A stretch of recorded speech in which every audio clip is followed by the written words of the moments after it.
मीता चक्रवर्ती जी, सीधे आपके पास आते हुए देखिए, आपके सबसे बड़े चेहरे हैं अधीर रंजन चौधरी। जब उनसे सवाल पूछा जाता है तो वो कहते हैं टीएमसी सिर्फ ईडी की छापेमारी का विरोध करती है, बंगाल के प्रवासी मजदूरों पर कभी विरोध नहीं करती। अब मेरा ये सवाल है कि दिल्ली में जब ईडी का इसी तरह का एक्शन होता है तो फिर कांग्रेस पार्टी आरोप लगाती है कि भारतीय जनता पार्टी के इशारे पर, और पश्चिम बंगाल में ममता बनर्जी जो आरोप लगा रही है, लेकिन आप लोगों का मानना है कि दरअसल ईडी पर वो ज्यादा बेचैन नजर आती हैं, दूसरे मुद्दों पर चुप्पी साध लेती हैं। क्या है कांग्रेस पार्टी का स्टैंड, मीता चक्रवर्ती जी? कांग्रेस पार्टी का स्टैंड बहुत साफ है चित्रा जी।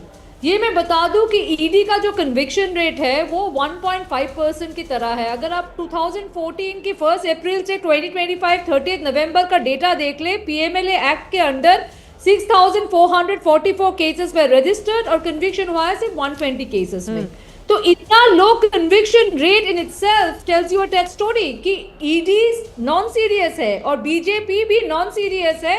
टीएमसी के जितनी भी सारे स्कैम्स थे, जितनी भी स्कैम्स में जो लीडर्स फंसे हुए हैं, उनको सजा देने का कोई ऑब्जेक्टिव यहाँ पर नहीं है। देखिए, एक बात तो साफ है, 2015-16 साल में शारदा नारदा स्कैम में वीडियोग्राफिक एविडेंस में देखा जाता है शुभेंदु अधिकारी से लेके शोभन राय तक टीएमसी के लीडर्स, और आप अभी जो शुभेंदु अधिकारी बीजेपी के लीडर है, सारे तमाम लीडर्स हाथ फैला के वीडियो में दिखा जाता है वो लोग ब्राइब लेते हैं। 10 साल चला जाता है, 10 साल में ईडी का इन्वेस्टिगेशन खत्म नहीं होता, अभी भी कन्विक्शन नहीं हुआ है।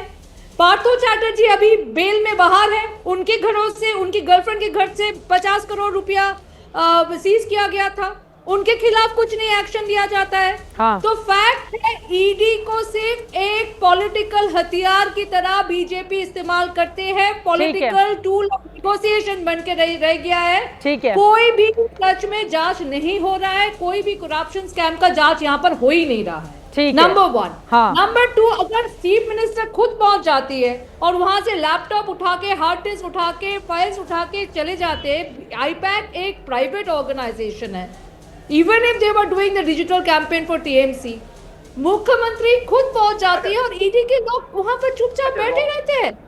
They allow it. They have now gone to the High Court. पर क्या Priyanka Gandhi, Robert Vadra chief minister के खिलाफ? नहीं, मैं कहना चाहता हूं प्रियंका गांधी,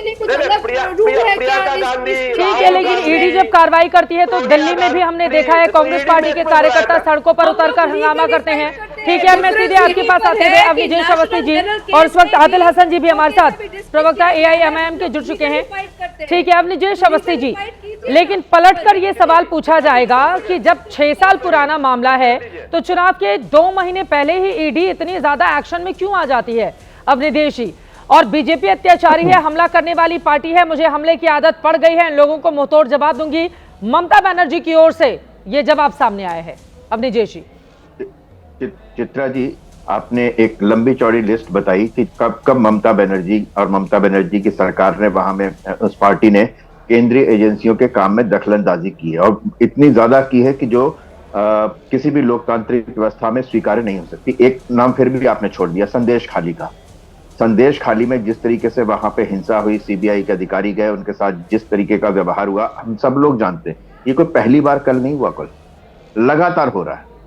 मैं मानता हूं कि ममता बनर्जी के स्वभाव में, जिस तरीके से वो वामपंथी दलों से, सीपीएम से लड़ करके आई हैं, उनके स्वभाव में है लड़ना, लेकिन वो लड़ाई उनको सड़क पर लड़नी चाहिए, ना कि ईडी अपने आईपैक के ऑफिस के अंदर जाकर के। अगर वो आईपैक के ऑफिस के अंदर नहीं जाती, ईडी को अपना काम करने देती और सड़क पर कहती हैं कि यस, हम रेडी हैं किसी भी जांच के सामने पेश होने को, तो मुझे लगता है कि पश्चिम बंगाल का भद्रलोक, पश्चिम बंगाल की जनता ममता बनर्जी के साथ खड़ी होती। अरे तो आईपैक के दफ्तर में ही तो सारे डेटा हैं ममता बनर्जी और उनकी पार्टी से जुड़े हुए।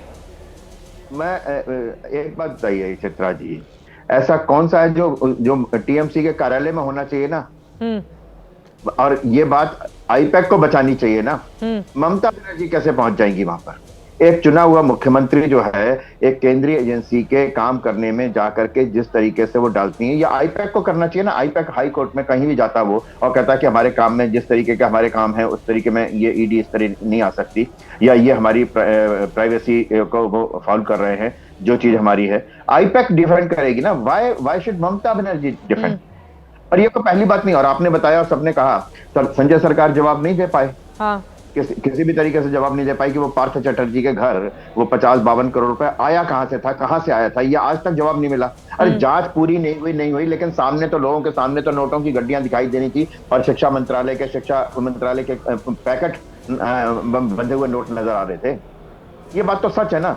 और तीसरी बात, सबसे बड़ी बात ये कि ममता बनर्जी इस समय मुश्किल में है। ममता बनर्जी के सामने आप एक बताइए, पिछले 15 साल में पश्चिम बंगाल का वो कौन सा फॉर्मूला है, वो कौन सा मॉडल है जो ममता बनर्जी जनता के सामने रखना चाहती है कि मैंने ये किया। ठीक है, आपको लगता है कि कहीं भी कोई ऐसा मॉडल वो सामने नहीं दिखा पा रही है, सिर्फ इस बात के कि वो जिस तरीके से उन्होंने पोलराइज करके कि मैं दूध देने वाली गाय होगी तो उसकी मैं लात भी सहूंगी, या जय श्री राम बोलने पर जिस तरीके से वो विरोध करती हैं, इसके अलावा उनके पास क्या मॉडल है आप बताइए। उनको जनता को जवाब देना पड़ेगा। और इस समय पश्चिम बंगाल की जनता ने जिस तरीके से नंदीग्राम में अभी वहां के लोकल बॉडी के, वहां के सहकारिता के जो इलेक्शन हुए, वहां पूरी तरीके से ममता बनर्जी की हार हुई है, सारी की सारी बीजेपी जीती है। तो ममता बनर्जी इस समय मुश्किल में है और उनकी जो खींच है वो सारी वो इसी कारण से है।